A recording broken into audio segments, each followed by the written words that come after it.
লাল শাকগুলো কিন্তু খুবই সুন্দর। আমি লাল শাকগুলো খুব ভালো করে সুন্দর করে ধুয়ে নিব। ধুয়ে নিয়ে কুচি কুচি করে কেটে নিব। খুব সুন্দরভাবে কিন্তু লাল শাক ধুয়ে নেবেন, না হলে কিন্তু মনে করেন জমিতে থাকে বালু লাগে, বালু লাগলে কিন্তু খাবার খাওয়া যায় না।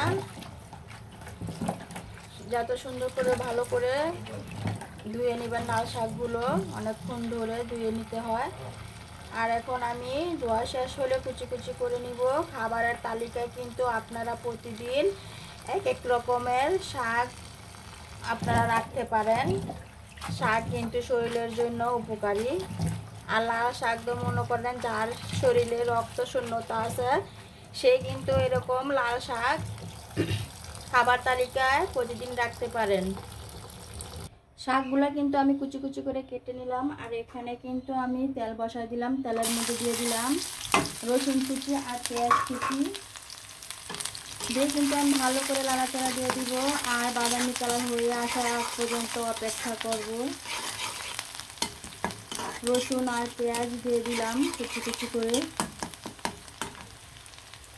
আর এখানে কিন্তু দেশি লতি নিয়ে আসছে, চিকন চিকন দেশি লতিগুলো কিন্তু চিংড়ি মাছ দিয়ে রান্না করলে খুবই স্বাদ। আর এখানে কিন্তু মুরগি আনছে। আমার কিন্তু কন্টিনিউ মুরগি রাখা লাগে, কারণ বাচ্চাদের জন্য কিন্তু মুরগিটা আমার থাকতেই হয়, বাসায় রান্না করতেই হয়।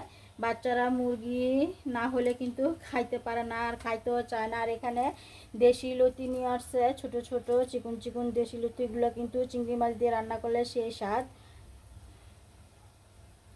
আর এদিকে কিন্তু বাদামি কালার হয়ে এসেছে পেঁয়াজ আর রসুন। এখন আমি শাকগুলো ঢেলে দিয়ে দিব। সবগুলো শাকই দিয়ে দিলাম ঢেলে, আর নাড়াচাড়া দিয়ে দিব।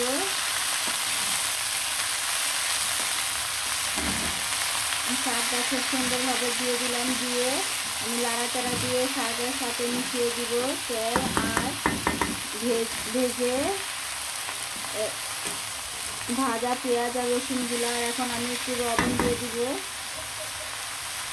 পরিমাণ মতো লবণ কিন্তু দিয়ে দিলাম। অ্যাকচুয়ালি শাক কিন্তু অল্প হয়ে যায়, একদম শাক রান্না করতে হলে একদম শাক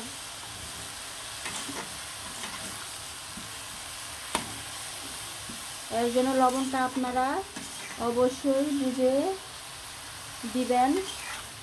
শাক কিন্তু উনে একদম অল্প হয়ে যায়। দেখেন আমার এতগুলো শাক কিন্তু উনে একদম কমে গেছে।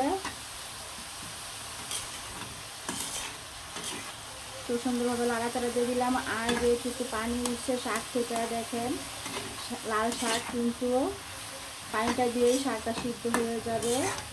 আর লাল শাক খাবারের তালিকায় অবশ্যই রাখার চেষ্টা করবেন, কারণ লাল শাকের মধ্যে প্রচুর পরিমাণ রক্ত।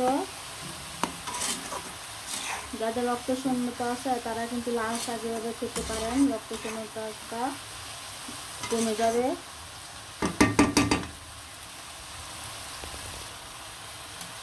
খুব সুন্দর একটি কালার, লাল লাল লাল শাক। আবার এটা আমাদের দেশীয় লাল শাক। অনেক সময় কিন্তু লাল শাক আনলে এরকম লাল লাল হতে চায় না, কিন্তু হয় না। এটা আমাদের দেশি জমি থেকে সকালে উঠায় আনছে কৃষকেরা, আইনা কিন্তু বাজারে এটা উঠাইছে, সেখান থেকে কিন্তু নিয়ে আইছে।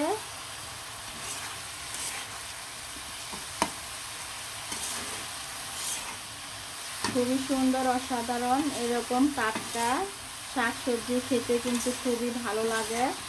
আর দেশীয় শাক কিন্তু আরও মজা।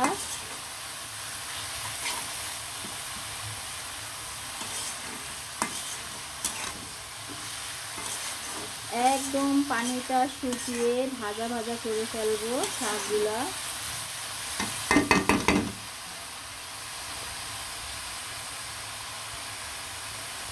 শাকটা কিন্তু খুব সুন্দরভাবে ভাজা ভাজা হয়ে গেছে। একদম পানিটা শুকিয়ে একদম ভাজা ভাজা করে ফেলবো লাল শাকে কিন্তু। অসাধারণ হয়েছে, খুবই সুন্দর একটা কালারটা কিন্তু একটু নষ্ট হয় নাই, লাল লাল কালারটা রয়ে গেছে। অ্যাকচুয়ালি আমার লাল শাক রান্নাটা কিন্তু হয়ে গেছে। সবাই ভালো থাকেন, সুস্থ থাকেন, সবসময় হাসি খুশি থাকবেন, শরীর স্বাস্থ্য দুটোই ভালো থাকবে। আল্লাহ হাফেজ।